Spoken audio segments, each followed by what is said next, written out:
Bapak Ibu, saudara-saudari yang dikasihi dan diberkati oleh Tuhan kita Yesus Kristus. Salam sejahtera dan salam sehat untuk kita sekalian, dimanapun kita berada. Kita yakin dan percaya Tuhan penolong yang sejati.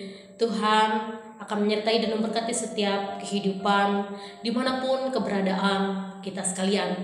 Pada malam hari ini kembali kita akan mendengarkan renungan malam edisi hari Jumat tanggal 4 Agustus tahun 2023 berdasarkan Nas Almanak Gereja Kalimantan Evangelis. Renungan firman Tuhan bagi kita sekalian pada malam hari ini terdapat di dalam kitab Yesaya pasal yang ke-51 ayatnya yang ke-17 hingga ayatnya yang ke-23. Di bawah judul perikop kata-kata penghibur untuk Sion. Namun di sini saya hanya membaca 2 ayat saja bagi kita, yaitu pada ayatnya yang ke-22 dan pada ayatnya yang ke-23. Bapak Ibu silakan membaca masing-masing di rumah. Ayat yang ke-22 demikian bunyinya. Beginilah firman Tuhanmu, Tuhan Allahmu yang memperjuangkan perkara umatnya. Sesungguhnya aku mengambil dari tanganmu piala dengan isinya yang memusingkan, dan isi cangkir kehangatan murkaku tidak akan kau minum lagi. Tetapi aku akan memberikannya ke tangan orang yang menindas engkau, orang yang tadinya berkata kepadamu, tunduklah, supaya kami lewat menginjak kamu. Maka engkau merentangkan punggungmu serata tanah, dan sebagai jalan bagi orang yang lewat dari atasnya. Demikian pembacaan Alkitab bagi kita sekalian. Dalam renungan malam pada malam hari ini, saya membuat tema bagi kita sekalian, yaitu bangkit, sambutlah keselamatan. Bapak Ibu yang dikasihi dan diberkati oleh Tuhan kita Yesus Kristus, tema dalam kitab Yesaya pasal 44 sampai pada pasal yang ke-55 ini, yaitu tentang penghiburan dan juga pengharapan bagi umat pilihan Allah, yaitu bangsa Israel. Karena sebelumnya menceritakan tentang bagaimana penderitaan yang dialami oleh bangsa Israel, karena mereka ini adalah bangsa yang tegar tengkuk. Mereka ini bangsa yang kadang tidak dengar-dengaran kepada perintah Tuhan, terkadang melanggar perintah Allah, sehingga mereka berpuluh-puluh tahun lamanya mendapatkan hukuman karena mereka memberontak terhadap perintah Allah. Ya, penderitaan yang berat sering mereka alami karena hukuman itu telah mereka alami pada saat itu. Setelah puluhan tahun ditawan di Babel, bangsa Israel akhirnya menyadari akan segala kesalahan, perbuatan yang salah, dan juga mereka merasa kapok sehingga mereka tidak lagi mau melakukan pelanggaran dan dosa itu.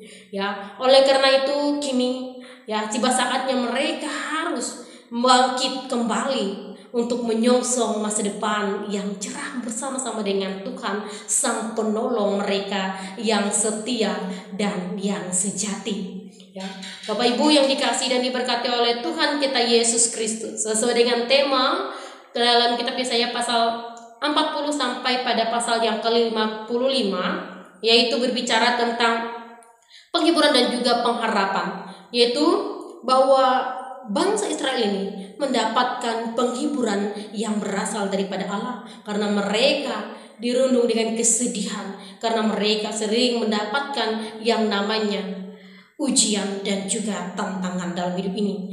Ya.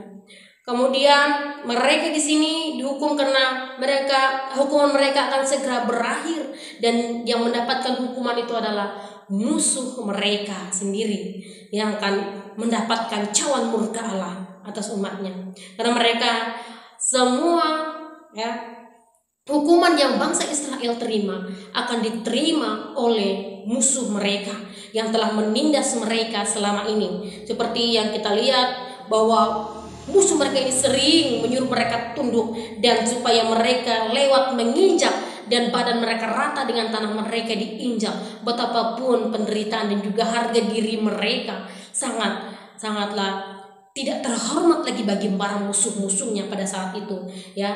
Bapak Ibu yang dikasihi dan diberkati oleh Tuhan kita Yesus Kristus, di sini ya bangsa Israel mendapatkan penghiburan sehingga mereka boleh dikuatkan di dalam Tuhan Yesus Kristus. Umat Allah dipanggil untuk menyambut kabar baik keselamatan itu dengan sikap yang sepadan, karena janji penyelamatan yang datang daripada Allah itu sendiri harus disambut dengan sorak-sorai. Janji keselamatan yang diberikan Tuhan harus disambut dengan sukacita, dengan penuh kebahagiaan. Ya, karena itu mereka juga harus meninggalkan perbuatan yang najis itu, yaitu perbuatan kesalahan dan juga dosa yang mereka lakukan selama ini. Mereka harus tinggalkan itu untuk mengikuti Tuhan dalam hidup mereka. Dalam mengikuti Tuhan artinya mereka harus tunduk kepada Tuhan sang pemimpinnya kan. Dan Bapak Ibu saudara-saudari yang dikasih dan diberkati oleh Tuhan kita Yesus Kristus, ya. Dalam cerita bangsa Israel ini, ya, tentu juga masa kini pun kita dipanggil untuk menyambut kabar baik keselamatan secara ya sepadan, dan juga kita harus menyambut keselamatan itu dengan penuh sukacita dan juga ungkapan syukur. Sama seperti bangsa Israel telah menerima penghiburan dan juga pengharapan yang berasal daripada Allah, maka kita pun juga yakin dan percaya bahwa kita juga suatu saat akan menerima pengharapan dan juga penghiburan yang berasal daripada Allah itu sendiri. Dari nas yang kita baca ini, kita mengetahui bahwa Allah itu adalah Allah yang satu-satunya memimpin kita supaya kita semakin dekat dengan Dia. Kemudian yang kedua, kita mengenal bahwa Allah itu adalah penolong dan juga pemberi penghiburan dalam kehidupan kita, ya.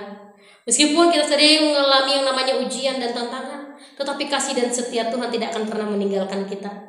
Kasih Tuhan sangat luas dan tidak pernah terbatas. Bapak Ibu yang dikasih dan diberkati oleh Tuhan kita Yesus Kristus, mari kita senantiasa bangkitkan semangat kita dalam mengikuti Tuhan, dan bangkitkan semangat kita dengan penuh sukacita dalam mengikuti perintah-perintah yang berasal daripada Tuhan.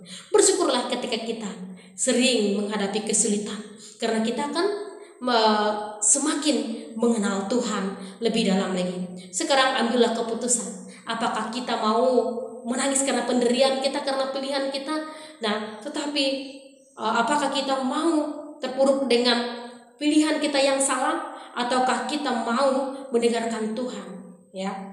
Hari ini putuskanlah untuk bangkit dan membuka hati dan pikiran kita bersama dengan Tuhan. Tuhan memberkati kita melalui firman-Nya. Amin. Untuk firman Tuhan, mari kita berdoa. Bapa yang bertata di dalam kerajaan surga, terima kasih atas kebenaran firman Tuhan pada malam hari ini, yang boleh mengajarkan kami supaya kami senantiasa boleh hidup berpengharapan kepada Tuhan. Kami yakin dan percaya Tuhan pasti akan membangkitkan semangat dalam hidup kami dalam mengikuti Engkau. Biarlah kami semakin bersukacita, kami semakin bersemangat dalam memuji dan memuliakan nama Tuhan. Kami yakin dan percaya Engkau adalah Allah yang penolong, yang setia ada dalam hidup kami. Tuhan, terima kasih atas kebenaran firman Tuhan yang mengingatkan kami supaya kami menyadari akan kesalahan dan dosa kami, sehingga kami terus berpaling kepada Tuhan. Malam ini Tuhan, kami ingin tidur, biarlah Tuhan jaga lindungi kami dengan kuat kuasa Roh Kudus-Mu. Hari ini kami bersyukur pekerjaan kami, aktivitas kami boleh senantiasa Tuhan berkati, sehingga semuanya boleh berjalan dengan baik atas pertolongan dan juga atas kekuatan yang berasal daripada Tuhan. Tuhan Yesus Kristus, kami juga bersyukur hari ini Tuhan telah memberikan kami kesehatan, kekuatan, telah memberikan kami berkat. Ampuni kami jika hari ini kami melakukan segala kesalahan dan dosa, sehingga kadang kami menyakiti hati Tuhan. Ampuni kami Tuhan, manusia yang tidak sempurna ini. Tuhan, bayarlah Tuhan bagi bantuan kami dan kesehatan, kekuatan yang bersumber daripada-Mu. Tuhan berkati jemaat-Mu dimanapun saja berada, sehingga boleh senantiasa menyerahkan hidup kami dalam tangan pengasihan Tuhan. Tuhan, ini doa kami yang kami alaskan di dalam doa yang telah Engkau ajarkan kepada kami demikian. Bapa kami yang ada di surga, dikuduskanlah nama-Mu, datanglah kerajaan-Mu, jadilah kehendak-Mu di bumi seperti di surga. Berikanlah kami pada hari makanan kami yang secukupnya, dan ampunilah kami akan kesalahan kami, seperti kami juga mengampuni orang yang bersalah kepada kami. Dan jangan bawa kami ke dalam pencobaan, tapi lepaskanlah kami pada yang jahat, karena kalian punya kerajaan dan kuasa dan kemuliaan sampai selama-lamanya. Amin. Selamat malam, Tuhan Yesus memberkati. Shalom.